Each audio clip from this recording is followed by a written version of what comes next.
Well, welcome, Joe, to the podcast. I am really excited to have you here. I think you're technically the first person I know in person to join this podcast, unless I'm like, well, I guess Colin and Jenny don't really count, but you are the first author for sure. So welcome. I'm really excited to have you here. Yeah, that's very cool. Thanks for having me. This is my first, podcast where it's not actually a story. It's the first time I'm being heard on a podcast, I guess. Awesome. Well, I feel very privileged to be the person to do this. So in the intro, I described a little bit about how you and I know each other and, kind of how we became friends. And so for my audience who would like to learn more about you, can you tell them a little bit about who you are, how you got into the writing space, and what it is you write? So I guess I've always written. But for, as a kid, it was just kind of a hobby that I did. I think a lot more kids write when they're kids, and then most people just kind of get out of the habit of it. And for me, it just never really stopped. But then I think about 2010, 11, I found this website called Lit Reactor, where you could submit your stories and get feedback from it. And it really got me back into the idea of I really enjoyed doing this. And what if I actually tried to get published and other people read what I wrote? And it was kind of like a no brainer, duh. Why wouldn't I be doing this? So I think I've been writing short stories in earnest since about 2010, 11. And I don't know, it was 3-4 years ago, found out about this Lakes Area Writers Alliance in my own hometown. What are you talking about? I don't know what you're talking about. Yeah, right. And there I met you and a whole bunch of other really cool writers. And since then, 2010, it kind of started out online, getting to know people. And then when I joined LAWA and I got some other writer friends that were in a writing group, and it's really cool to start building this community of other writers, around myself, because it's a lonely gig. It's a right. Most of the time it's just you and a keyboard and the voices in your head, and to talk to other people and to hear their feedback, and not just it's great talking business wise and figuring out the ins and outs of the business and the racket, but then also just talking stories and characters and plots and all those things. It's great. Yeah. Absolutely. Now, what type of genre do you write in? It's horror, right? For my audience. I mean, I know what you write, but they probably don't yet. Right. So I call it horror, sci-fi, and psycho fiction. Love it. Yeah, and it's a nice catchphrase, but it's also obviously science fiction and horror. But then there's all this other kind of stuff that kind of fell through the cracks of those things, whether it was sort of more like your basic crime noir, that type of stuff, or just your psychological thriller. Mm-hmm. Anything that messes with people's heads, I read a few of your stories that are like that are just, they're not quite so far to the horror spectrum, but they really are that psychological thriller bend, and they're really good. Yeah, thank you. Yeah, I like it. I guess I grew up with the real basic stuff when I was a kid. It was, being a boy in the 80s, it was Arnold Schwarzenegger movies and G.I. Joe.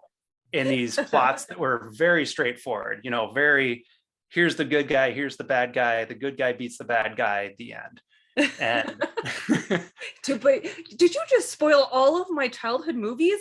Right. Yeah. Come on, Joe. Sorry. Well, spoilers, everybody. Now you know how every Arnold Schwarzenegger and G.I. Joe episode ends. Yes. Rats. Yeah. And then I think, I started watching Twilight Zone. I almost thought you were going to say Twilight. I was like, what? Oh, yeah. Okay, continue. Sorry. I digress. But I think Twilight Zone and maybe Tales from the Crypt on that same area or same time frame really showed me oh wait, the good guy doesn't always have to win. There can be these ironic, tragic endings, and that became really interesting and exciting for me. And if I can capture some of that vibe, then I'm having fun. Heck yes.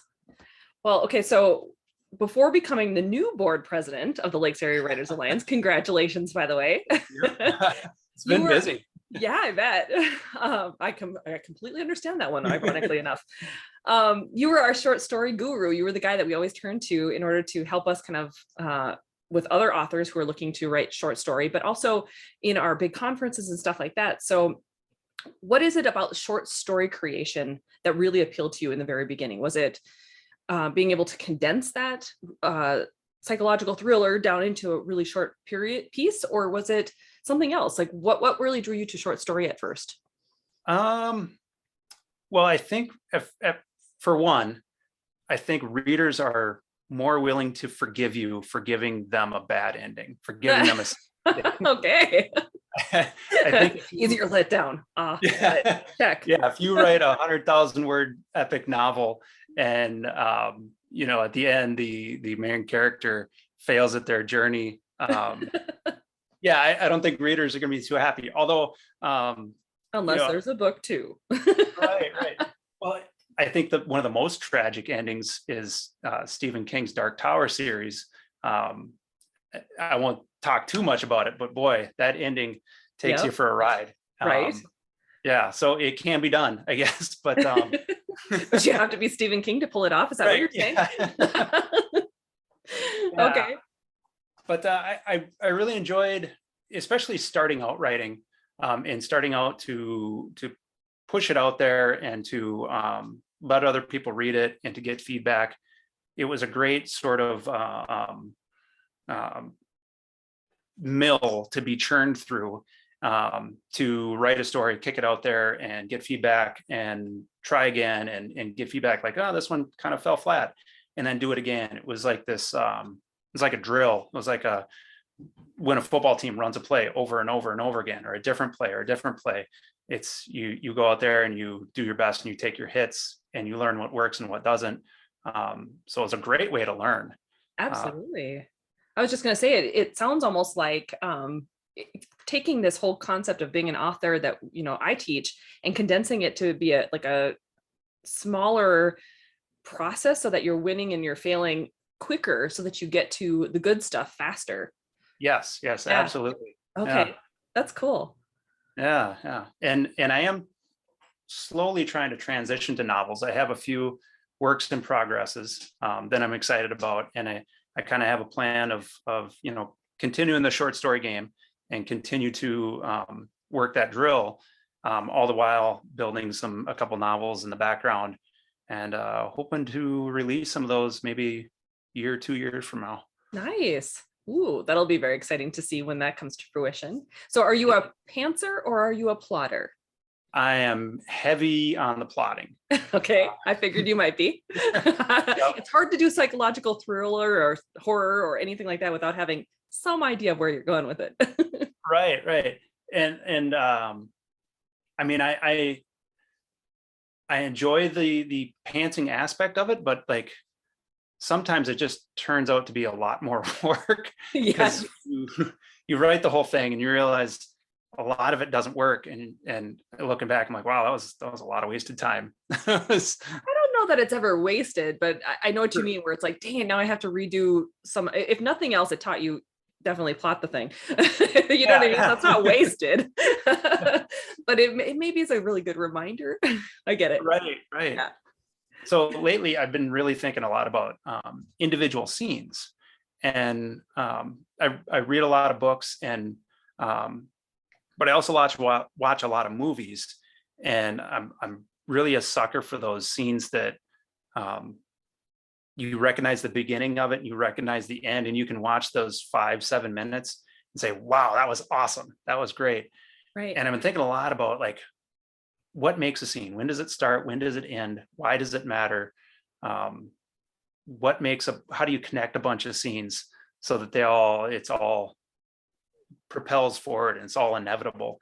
So that's what I've been working on lately. And it's very much like short stories, right? Like one chapter, one scene is can be like a short story, but it is different. So it's been fun. Yeah. Well, and I can see how it's very similar because you're still creating that arc throughout a chapter. and it still has to have a rise, fall, beginning, middle, end, but it's connected to everything that came before it and everything that's coming after it. So there's a little Right. more of that interconnection, which expands it out a little bit more. Sometimes I think that's fun, but I see the appeal in short story too, being able to condense that all and have such a unique, I think I would imagine that you'd be able to spend a lot more time, I guess, on your words and making sure things fit perfectly or the way that you really want them to a short story. Is that the case? Yeah, I would say it's more challenging to maintain that focus that you can have in a short story. So if you write say a 2,000 word short story or 5,000 word short story, it's really easy to maintain focus and go through each of those paragraphs, each of those parts, and really fine tune it all. And when you have something that's 70,000, 100,000, boy, it takes a lot more focus. And a lot more time. Yeah, a lot more time. And I think it's, now as I'm working on the novels, I find it more challenging to sit down and say, okay, this part matters. This one half of one chapter of a 25 chapter book, this matters, right? And to make each of those parts sing. And I think that's why it goes back to like that scene, like what makes a good scene? If I can focus on that one scene and really make that sing, and it's all connected, then I got the whole thing. Right. Absolutely. Okay. So where does your inspiration come from? So on the short story side, I really like the kind of cheesy, pulpy freedom that short stories have. And so like Ray Bradbury and Stephen King wrote a lot of short stories, and graphic novels, and like I said, Twilight Zone or Black Mirror. Black Mirror is awesome. Yeah.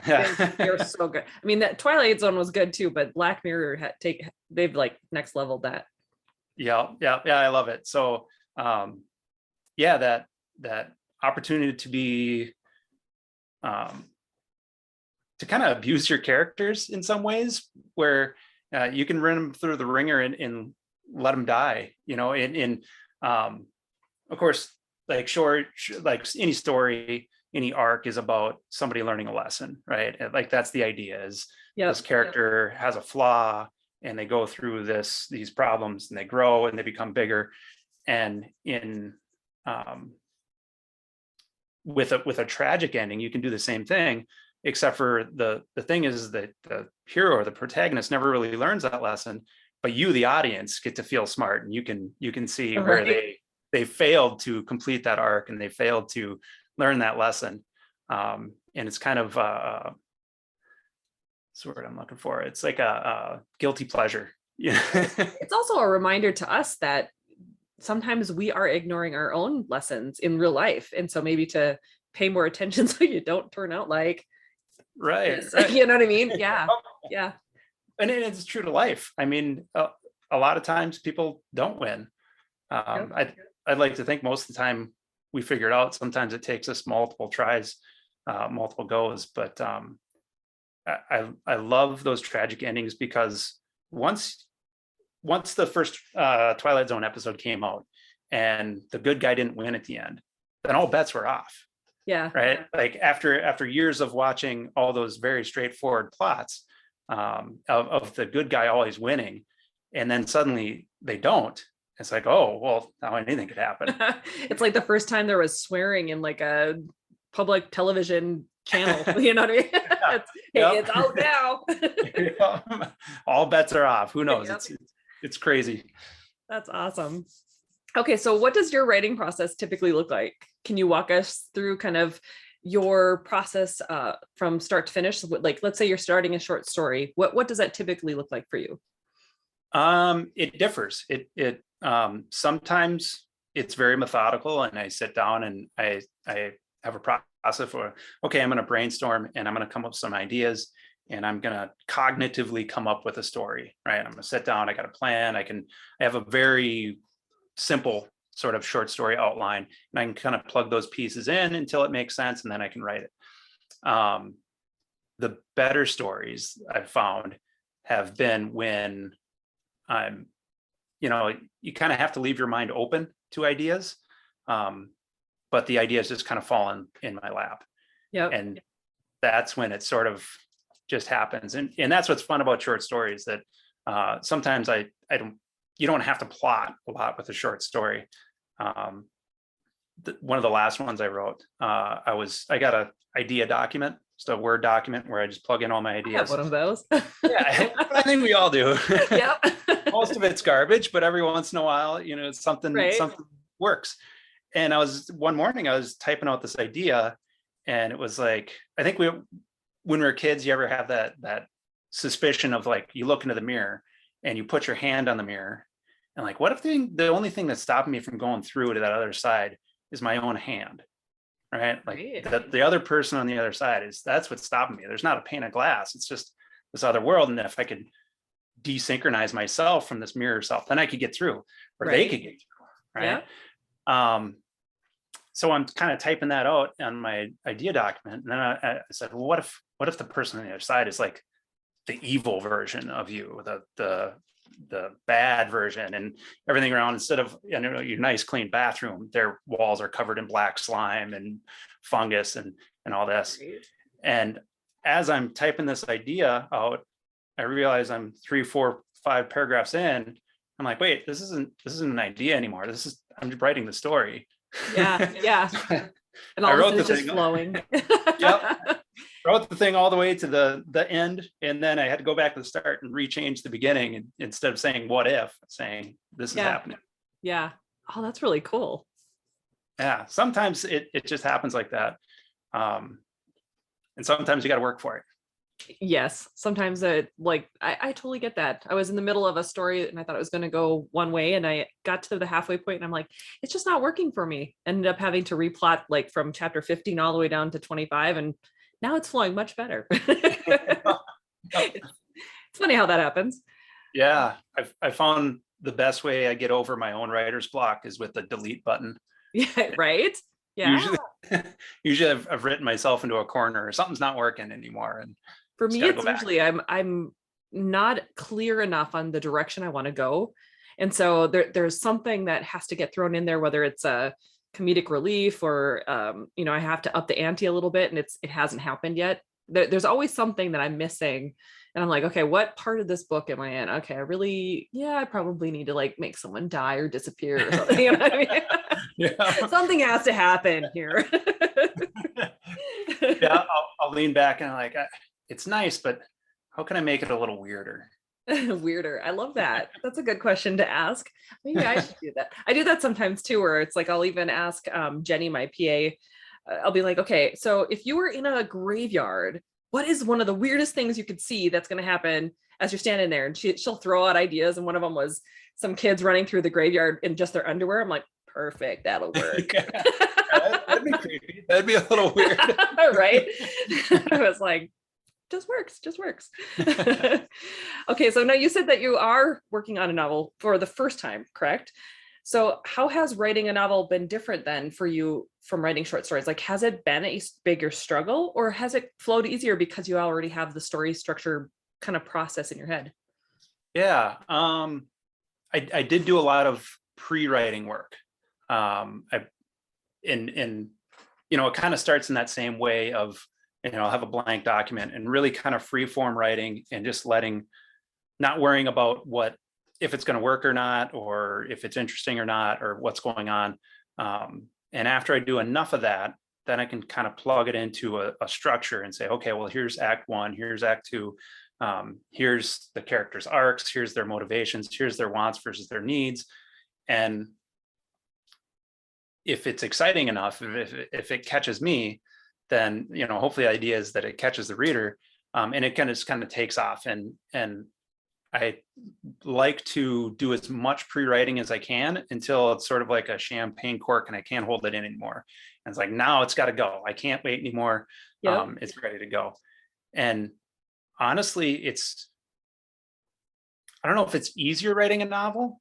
It's easier to do. I don't know if it's easier to succeed or be good at it. Those are two different things. I could see that. Yeah. Once I got a basic idea to sit down and continue that idea, well, now I don't have to come up with an entirely new premise every week or every month. Now I get to work on this one thing with these one characters that I've kind of had the opportunity to flesh out.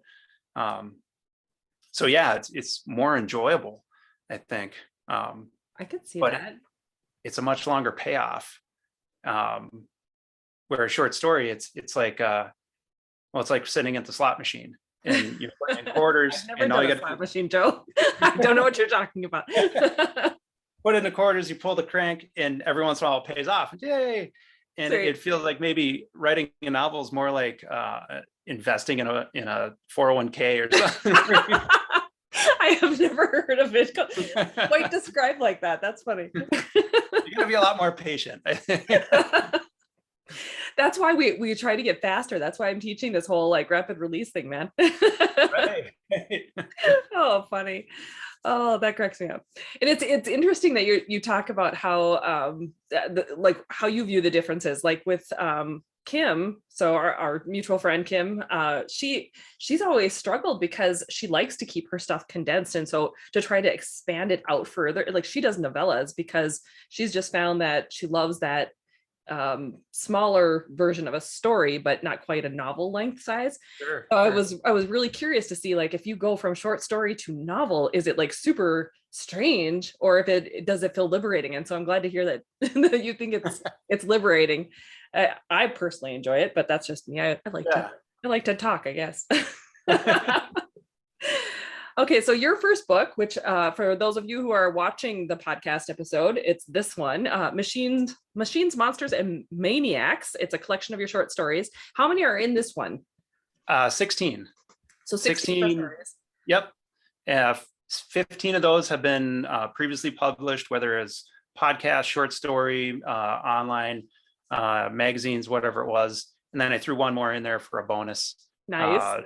Never released, to give people something new. But yeah, that it took a couple years working the short story grind to get 15 published and out there and in circulation. And kind of like we were talking before we came on, after a while, those stories go out there and they're listened or they're read, and then they just kind of go dormant on the internet. And after a while, I'm like, well, I got all these short stories, but they're not doing anything for me or for anybody else. Yeah. So it only made sense to wrap them up into one book and to push it out there. That makes sense to me as well. So how many books or how many short stories do you have total published? Is it, I mean, obviously it's more than 15, but is there more, or were there more before this was compiled together? No, that was my first 15. Okay. And since then I have about 7 more. That's awesome. And yeah. And I'm looking forward to cranking out about another 15, grabbing up one that's not published yet and throwing it in there for another 16 and making a volume 2. That's awesome. So when do you expect volume 2 to come out? So that one, I think the first time I got a short story published was 2014. I think that book came out about 2020. So it took me 6 years. Okay. And now I'd like to think that by 2023, so a lot quicker. Yeah. Right? Oh, for sure. I kind of know what I'm doing a little more now. I would hope so. You're like the master guru in our area for all of this. Are you kidding? Well, yeah, we'll see. It's tough though. It takes a lot of persistence and perseverance to, because the way the short story market is you get a lot of rejections, and for certain that's how novels are as well. And I fully suspect that when it goes to submitting for novels, and especially if you go the traditional route, but it is, you got to take your licks, and you got to learn to ignore those rejection letters and just keep hitting submit and keep working it out and maintain the optimism to keep writing new stuff. Absolutely. Yeah. But so you mentioned how when you're trying to put all your stuff out there that it's, traditionally wise, it's a little bit harder because you're going to have to, either wait for that acceptance or move on and just do something indie wise. Now you published this one indie published, right? So was that a plan from the get-go, or were you going to try to do it more traditionally and try to publish it that way? Or did you just want to see how the indie process worked? I think the lightest. I think I had all those things. I had all this material, and it wasn't doing anything for me. And I'm like, well, this is silly. I know I can indie publish it. And if for nothing else, it gives me something to talk about and to sell and to, another way to get people out there. One other challenge about the short story market is generally people are fans of a certain publication, right? The fantasy and science fiction or nightmare or whatever it is, right? But it's very hard to build a following as a short story writer, because when that reader buys that one issue or listens to that one podcast, they hear half a dozen writers, and then it might be 6 months, if you're lucky, by the time you're back on that same publication, and that potential reader, if they just so happen to read every single issue, finds you again. Sure. So yeah, I really needed a way to collect everything that I've done, and here's me, instead of here's this magazine or here's this podcast, whatever it is, here's everything that I got, and start build that following. Yeah, absolutely. Well, and then it's a terrific, see if I can speak today. It's a terrific springing point too, for then when you do launch those novels, because now you've got like, here's all the stuff that I've done before. And if you like this stuff, oh, you're going to love this one type thing as well. You know what I mean? It's kind of that nice little segue, and it helps you to build that author platform that will pull those readers into something much larger, and hopefully, right? Yeah, right. Absolutely. So like for those hesitant readers out there, for people who don't want to commit, like, hey, I'm a one night stand. Like, come. That's another way to put it. All right. Come by, give me a half hour, 45 minutes of your time. If you like what you read, keep coming back. If not, well, then, go find the next thing. And because, I write some kind of weird stuff, so it's not going to appeal to everybody, and that's fine. But I think if you can get past the kind of the weirdness or the scariness, I think stories are universal. If you like that, though, I mean, your readers in that genre are going to love that. You know what I mean? If they like the visual and the scary and the mind bendy, they're going to like that stuff. So I wouldn't be apologetic about that at all. I think it's awesome. Your readers are going to love it. Awesome. For sure. Okay, so what advice do you have for authors out there who are just starting out? Maybe they want to try short story, or maybe they're just trying to get their feet wet. Do you have any advice for them as they get started on their journey? I mean, there's endless amounts of advice out there, and there's a lot of very smart people who talk about the craft of it.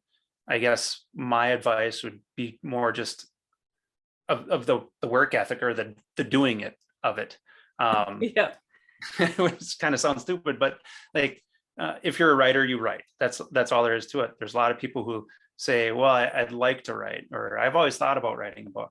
I would say, just do it. Just, especially with short stories, again, your commitment level is so small. Just see if you can write that story about one person's most important day of their lives, on one place with one event, and find out how to build that beginning, middle, and end, and make it interesting. And that's I think that's all the pieces you need for the bigger stuff. So if you want to write, the next great American novel, or a 17 book long epic fantasy series, well, figure it out small and first, and kind of do your time in the trenches, and then you'll have the tools to go big and to excel. Absolutely. Yeah, I think there's something definitely to be said about giving your all into the process of it, so that you can go at least one time around, maybe a couple of times around, so that you can learn the whole thing, because you really don't have the tools to continue onward with a career for it if you can't even finish the first one. You know what I mean? You have you have to see that whole process through in order to really see things from the I guess holistic perspective. Yeah. You know what I mean? Yeah. Well, and also like giving yourself the freedom to be bad. Yes, you will suck at first. Allow the suck in. Yep. And then move on from it. Stop trying to tweak the hell out of it. Right. And to finish something. Yes. It's I hear from a lot of other people that I've started writing it, and they're just kind of churning away, or they got this constant idea they're thinking about. Just get it done, man. even if it's garbage, which it probably will be. Like I've written garbage. I know. Like you I think we all have. and like you said earlier, it's not wasted time. It's lessons. It's yeah, you probably learn more from the ones that flop than the ones that you do, or the ones that work. You learn a lot about yourself as an author and a creator too when they do flop, because then you go, okay, what was it about this thing that did not work for me? You know what I mean? Like I personally know, for instance, that I'm not a huge fan of writing in third person. I just am not right now. I don't know what it is. I like being in the head of the person that's telling the story. So I've tried, I've given it a go. I don't like it. Yeah. Short story is different though. I've done it in short story and that seems to be fine. But for whatever reason in novel format, I can't do, I shouldn't say I can't. I don't like to write third person. Yeah, I steer more towards third when it comes to long form. Because yeah, you get to head hop a little more and you get to see this big world from different perspectives, which is maybe cheating a little bit. Yeah, see, I like the unreliable narrator. That's what I like to do. Yeah. So it's hard to do that when you have an omniscient viewpoint. It's like, right. no. Real close, tight third person. Yeah. But yeah, it's fun. And that's another thing about short stories. You get to experiment around a whole lot. Enjoy third, second. I've tried a few second. That's different. That is different when it comes to, especially if it's a fiction. I mean, second's pretty much used a lot of the times for articles, but not so much for storytelling. I think it only works in very specific, like you have to do it intentionally. Yeah. I'm saying you are doing this and this is happening to you. I've done it like once or twice. I think there's one in the current book that's in second person. Gotcha. But, that's cool. All right. So where can my listeners find out more about you, find out more about your stories, and obviously get a copy of your book? Everything you can find on my website, www.joeprosit.com. It's spelled JOEPROSIT.com. The book is there. All the links to the most recent short stories, podcasts, those things are there, all in one stop. So I'm all over the internet, but that's your launching point. Awesome. And you are a Twitter fan, correct? Yep. I'm on Twitter at Joe Prosit. Just at Joe Prosit. Yes, at Joe Prosit. Awesome. Well, that is fantastic. I am so glad that you were able to join us today. And I really appreciate you sharing your journey and sharing with my audience, especially about the concept of short story, which is something that I haven't really talked about a lot on the podcast. I think there's going to be a lot of listeners who are going to really benefit from kind of hearing another perspective of how you can actually create the stories. So thank you for joining us today. Yeah, that's awesome. Thanks for having me.